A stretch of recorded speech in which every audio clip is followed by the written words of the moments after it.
Okay, Mama, we've been all month counting down the top 5 overall most downloaded episodes from Raising Her Confidently. And are you ready for the top episode, the number 1 episode, most downloaded episode for this podcast? Are you ready? Well, it's episode 2, and it's about knowing your teen daughter, all the changes happening to them, the emotional outbursts, the attitude, the shouting, the crying, all the things in this episode. Take a listen, and I hope it brings you lots of value and a new understanding of your teenage daughter. You're listening to this because your heart is breaking from the changes that are happening in your girl that is affecting your connection with her.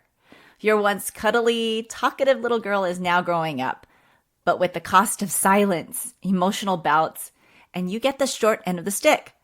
You fear these disconnections and challenges you're facing right now is affecting your relationship with her. And what will the future hold between the two of you? How will you get through this season without losing the closeness you once had and so desperately want? Mama, I want you to know you are not alone. As lonely as it may feel and almost embarrassing to share with even your closest friends about this because you feel like you're failing at connecting with her, this is common. It's a season. However, I know that you don't want to sit idle during this time. So here it is. This is what I want to tell you, that you can do hard things. This is a season of hard, but you will get through it by equipping yourself with the right tools to turn this all around. I invite you to explore what could be possible for you. Head to talktoyourteengirl.com right now. I want you to join me and let's equip you together so that you can relate and reestablish your connection with your girl. That's talktoyourteengirl.com. Hey Mama, welcome to Raising Her Confidently. Do you want to have open communication with your teen daughter? Do you find yourself constantly thinking about how to talk to your teen or why your girl is not opening up to you? Do you wake up with confident intentions only to feel confused and frustrated when all you get are one-word answers from your daughter again? Hey, I'm Jeannie. I too was a mom raising young teens. I too felt grieved by the loss of my sweet, talkative little girl. I wanted her to come to me about anything, even if she was scared, and listen to my advice. But I kept thinking, she won't listen to me, and I don't know how to approach her until I found tools to create open communication. In this podcast, you will find how to connect and talk to your teen and create a safe space for her to go to so that you will have that close relationship you dreamed of. Go grab your glass of Merlot and throw off those fuzzy slippers and let's dig in together. One morning, in passing, you ask your daughter a simple question and she kind of gives you the shrug and a little sass. You think, where did that come from? Or maybe it's the sudden streams of tears from the uncontrollable crying, and she doesn't even know why she's sad. Or maybe it's the back talk that has thrown you aback. You probably quietly asked yourself, what is going on with her? Like I did when I found my daughter curled up in the corner of our couch, just crying, and couldn't give me the reason why. Today, we are talking about understanding the attitude, the moodiness, and even the unpredictable reactions I call the change. Okay, full transparency here. I am not a licensed therapist, counselor, psychologist. The information I share is found through Johns Hopkins Medicine and Stanford Children's Health. I share my experiences as mom and some of the pedagogy as a former educator. Okay, with that said, here we go. So when my daughter was about 12 years old, I noticed that her door was shut a little bit. And prior to that, she happens to be one of those girls that left her door open, happy-go-lucky, always willing to try something new, came downstairs, hung out with us in the family room often. But around 12, I would say, that was when I noticed the door was starting to shut. She was spending longer time upstairs and less time downstairs. One night, I actually opened the door. Can she just be shocked that I opened the door without knocking? I peeked in and just wanted to see how she was doing. But something about her tone in her voice and the way she answered me kind of looked at me, one word, if she was doing okay. I don't know if you've gotten that before, but I noticed that it was just so different from the way she talked to us before. My poor husband, when that happens to him, he just has had this clueless look on his face. I knew she was starting to change at that time. My sweet, uplifting girl started to change. Her mood started to change. Don't get me wrong, she still has that personality, but now it was mixed in with what seemed like random outbursts. And her attitude or her reactions were no longer predictable for us. So as a mama, kind of caused a lot of emotions and feelings in me. And maybe, mama, you're feeling the same way, that your sweet young daughter that once cuddled with you no longer wants to do that. She wants to spend more time away from you, slowly peeling away from you. And that evokes a lot of emotions, like maybe confusion, like what happened? Did I do something wrong now that we're not as close as we used to be? Or even noticing that she is starting to change, and now there's sense of loss, that this relationship is now shifting to a different relationship with your daughter. And we're just not ready to move on. We're not ready because she's your daughter and you want to have this great relationship with her and spend some time with her like she is as a young child. And maybe it's not even understanding what's happening to her because it's been so long for you since you had the change, which is what we call puberty, right? So I get it. So our mama heart is feeling this hurt and this pain of the changes that are happening in her. I'm going to tell you it's okay, that it's completely normal to have all these feelings and to feel this way. Our moms probably felt the same way too, but not to worry, there's a way we can shift it. But first we need to understand some of the things that she is going through. I'm going to give you 4 things you need to know so you can better understand your girl to help you navigate through the season because you understand what she's going through. You ready? Number 1, girls start the change before boys do. I have 2 boys and a girl. My 2 boys are older than my daughter. And I have to say that my boys didn't have the change quite as early as my daughter did. And I think that has a lot to do with us feeling, wow, my boys were a little bit later and it was more of a natural progression for us mamas to adjust. But for girls, it happens as early as 8. So anytime between 8 to 13 years old, that's when the change happens. And if a girl changes as young as 8, of course, mama, we're going to be thrown off. That's pretty young when we think about it. That's about a second, third grader. And she's already starting to have these changes because her hormones are starting to cause these changes in her that you're observing.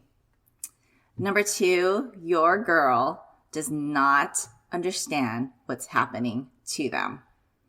So biologically, her hormones are starting to change her physically and emotionally. She's just not there because developmentally, her mind is still young while her body starts to change.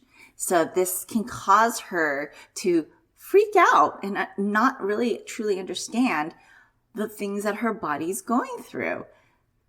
It'll cause insecurity. It's going to cause some fear because she doesn't know the unknown of what she's stepping into, and even self-doubt, right? I remember having my first period. I was 11 years old. I don't know if you remember your first period, but I know that was pretty traumatizing for me, especially with my mom who didn't give me the talk and what to look for. And sometimes, when girls develop really early, maybe we aren't prepared enough to speak to them at quite such an early age. So things like that causes the insecurity, the fear, and self-doubt. So this is probably why, and likely why, the moodiness, the solitude starts to happen because she's trying to figure out her own emotions. I read this great book called Atlas of the Heart by Brene Brown in my women's group of moms of the same season.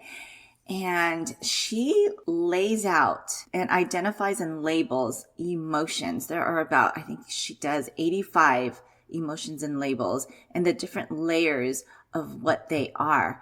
I kind of wish I had that book because that would help me really process the things that I'm feeling, right? Number 3, she is developing into her own person. Prior to the hormones, raging and some of the changes happening, your girl has a small world, right? Her world just encompassed her family, a few friends, and her. She's egotistical, concerned about just her small world. Her influences are mom and dad, brother and sister, grandma, grandpa. And she can focus and understand things that are concrete. Well, now she's stepping into more advanced concepts. She's starting to think abstractly.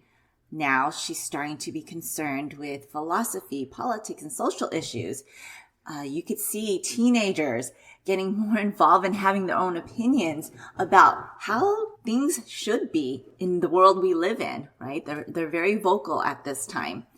She starts to think long term and is able to set goals. She's going to start deciding what she wants to be when she grows up, what her life is going to look like when she's an older teenager or in college or when she wants to get married. She sets goals for herself.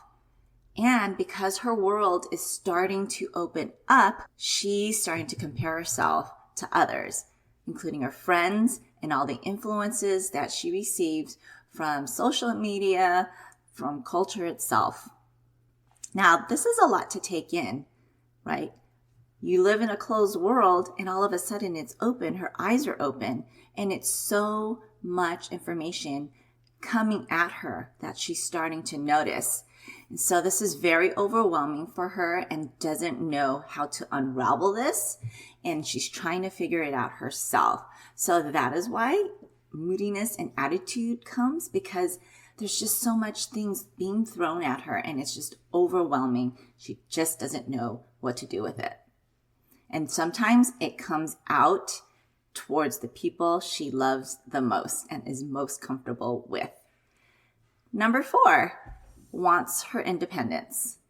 Biologically, she's starting to develop into a woman so she can procreate, right? Biologically, we are created to procreate. And that is the beautiful, unique design of our bodies. And with that comes the behavior of wanting to detach and coexist with another so they can go ahead and procreate. Now, mama, relax. I know you're thinking, but my daughter's only 8 or 9 years old. Well, in our culture, that is the mixture, right? So she's battling with what's not okay socially, right? And what her body is telling her. She wants to be independent. She's starting to detach from the family unit so she can go and procreate. And that is okay. You see this in her desire to want to do things herself. She might say to you, I can do it myself. I don't need your help. You'll see this in pushing boundaries, questioning her values that she grew up with, that you've been teaching her. So she's seeking a person to coexist. Friend influences are becoming higher, right? They're becoming more of a value to her, and acceptance becomes very important. And now dating. Now dating comes along with the hormonal surge and the desire to want to procreate. So she's going to start being interested in noticing boys, right? My 16-year-old, she's allowed to date now. And so boys are on her radar. And so she's interested, right? it becomes very important to her. And she might be in love and ready to commit to a long-term relationship. So this is what she's moving into. This is part of the change. Now, mama, the change is a range. It can be from, I'm talking adolescent period, from 8 years old all the way up to even 19 years old. So let's recap the 4 things I've given you. Girls start changing before boys. Girls don't quite understand what is happening to them. She is developing into her own person, and she wants her independence. So what do we do with all this information, mama? Well, rest assured that the things that are happening and you're noticing in your daughter, like the attitude, the moodiness, the sudden outbursts of crying, these are some of the causes of what's happening to her in this stage. This is just a simple reminder of what we've gone through when we had the change called puberty. So now that you know, what do you do with all this information? Well, you, mama, can give yourself permission to relax. That this is all normal and it will come and go with this stage in the season. Now, this podcast will be packed full of episodes on topics about what you can do to successfully walk through this season while fighting for your relationship with her. It won't be perfect, and I know it will be messy, but it's going to be well worth going through this season together because you're fighting for your relationship with her. So in the meantime, this is what I want you to do. I want you to just simply observe the changes in her and recognize them in the 4 topics I just shared with you. Okay? You're going to observe and just simply relate them to the topics that we talked about today. I also want you to kind of think back to when you were that age. Maybe there was a time that stuck out to you most. I'll share a story with you. It was 8th grade. I went to a Catholic school, so we were a very small school, and I literally had the same class from 3rd grade all the way up to 8th grade, a class of about 30 people. So we practically grew up with each other. And we were playing dodgeball outside, and I remember this boy threw this ball right at me, and as I was trying to catch the ball, it bounced back with so much rebound. He started to laugh and started to call me flat-chested Jeannie. And of course, the boys and some girls started to laugh. And that mortified me. I remember that clearly. I mean, obviously I have, because that memory stuck in my head till now, and I'm almost 50 years old. It caused some anger, some embarrassment in me, made me feel insecure. And so, of course, when I got home, guess who I took it out on? The people at home, because I was comfortable with them. And my anger and embarrassment, although I just couldn't translate it and express it, I definitely showed it to my parents. So write down what you felt at the time. This can bring you back to where she is now and help you understand her more. So for future episodes, we're going to also talk about how to address some of these moodiness and attitudes and have open conversations about the changes that are happening to her. So look out for them. That's it for now. Mama, if you find these changes overwhelming and you need the support and you just need someone to help you think you're not the only one doing this by yourself and you are not going crazy. It's a season. It's a stage that your daughter is going through. But I do understand that we do need support and resources to help walk us along during this time. We don't want this time to just be fleeting. We want to build our relationship even in the mess. So if that's you, mama, I encourage you to go check out talktoyourteengirl.com, where you will find resources, a step-by-step, intentionally planned program to help you create open communication with your girl. It's not too late. That's talktoyourteengirl.com. Hey friend, if this podcast inspired you or encouraged you or helped you in any way, I'd love for you to share it. You can screenshot this episode and share it in your stories on social media or text it to a friend who can use the support. It's the best way you can thank me. I want to let other mamas know they are not alone. I'd love to stay connected with you. You can find me at raisingherconfidently.com. Until next time, live full of grace, Jeannie.